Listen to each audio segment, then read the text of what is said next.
قل آپ ان سے کہہ دیں یا اہل الکتاب، اے اہل کتاب، تعالوا آؤ، الی کلمۃ سواء بیننا و بینکم، آؤ ہم اس کلمے پر جمع ہو جائیں جو ہمارے اور تمہارے درمیان برابر ہے۔ ثابت کیا ہوا کہ کلمہ طیبہ، کلمہ توحید جو ہمارا ہے وہ سارے نبیوں کا ہے، عقیدے میں کوئی فرق نہیں۔ آؤ ہم اس پر جمع ہو جائیں۔ کیا کلمہ ہے؟ اللہ نعبد الا اللہ، کہ ہم اللہ کو چھوڑ کر کسی کی عبادت نہیں کریں گے۔ اصل تو روڑا ہی یہ ہے، ہم اللہ کو چھوڑ کر کسی کے سامنے ماتھا نہیں جھکائیں گے، ولا نشرک بہ شیئا، اور اللہ کے ساتھ کسی کو شریک بھی نہیں کریں گے، کسی شے کو اللہ کا شریک نہیں بنائیں گے۔ ولا یتخذ بعضنا بعضا اربابا من دون اللہ، اور ہم آپس میں ایک دوسرے کو رب نہیں بنائیں گے اللہ کو چھوڑ کر۔ یہ بھی ان کی بیماری تھی۔ کتنی بیماریاں آئیں؟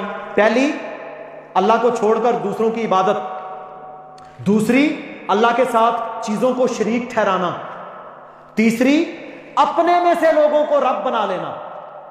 یہ اپنے میں سے رب بنانے سے کیا مراد ہے؟ عدی بن حاتم جب مسلمان ہوئے نا ترمذی میں اسی آیت کے ضمن کے اندر اور سورہ توبہ کی ضمن کے اندر یہ آیت ہے، تو میرے بھائیو انہوں نے پوچھا جی یا رسول اللہ صلی اللہ علیہ وسلم، جو قرآن میں یہ آیا ہے کہ تم نے اپنے درویشوں اور اپنے مولویوں کو اتخذوا احبارہم ورہبانہم اربابا من دون اللہ، اللہ کو چھوڑ کے اپنا رب بنا لیا تھا، عیسیٰ علیہ السلام کو رب بنا لیا تھا، یا رسول اللہ صلی اللہ علیہ وسلم ہم تو انہیں رب مانتے ہی نہیں تھے، ہم تو نہیں انہیں رب مانتے تھے۔ تو رسول اللہ صلی اللہ علیہ وسلم نے پتہ کیا فرمایا؟ فرمایا جس چیز کو وہ تمہارے مولوی اور درویش حلال کہتے تم حلال مانتے تھے، اور جس کو حرام کہتے تم حرام مانتے تھے، فرمایا یہ تو ہم کرتے تھے، یہ تو عام تھا ہمارا۔ یعنی حلال حرام کا سارا اختیار کس کے پاس تھا؟ پادری کے پاس، پیر صاحب کے پاس، درویش صاحب کے پاس۔ فرمایا فَتِلْكَ عِبَادَتُهُمْ، یہی تو ان کی عبادت ہے کہ جب تم حلال حرام کا اختیار اللہ کو چھوڑ کر کسی غیر کو دے دو گے تو یہی تو بربادی کی جڑ۔ آج جناب پاؤں پہ سجدے ہو رہے ہیں، سونے اور چاندی کے جناب آپ بڑاوے چڑھائیں تو آپ کو بچے ملتے ہیں، جنتی دروازے بنے ہوئے ہیں کہ تجھے جنت ملے گی۔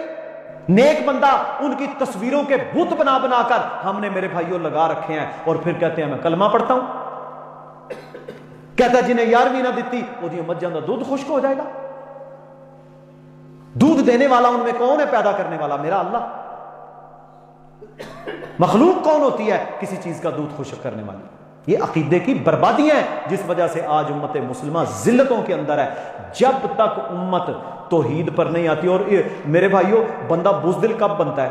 بزدل بندے کی سب سے پہلی نشانی یہ ہوتی ہے کہ وہ توحید میں کمزور ہوتا ہے، اس کا اللہ پر یقین ہی نہیں ہوتا، توکل ہی نہیں ہوتا۔ توکل والے بندے کو تو یہ پکا پتہ ہے کہ جو رات میری قبر میں ہے وہ باہر نہیں ہو سکتی، میرا اللہ اگر نہ چاہے تو مجھے مار کوئی نہیں سکتا، اور میرا اللہ اگر چاہے تو ساری دنیا میرے مخالف بھی ہو جائے، میرا کوئی بال بھی بیکا نہیں کر سکتا۔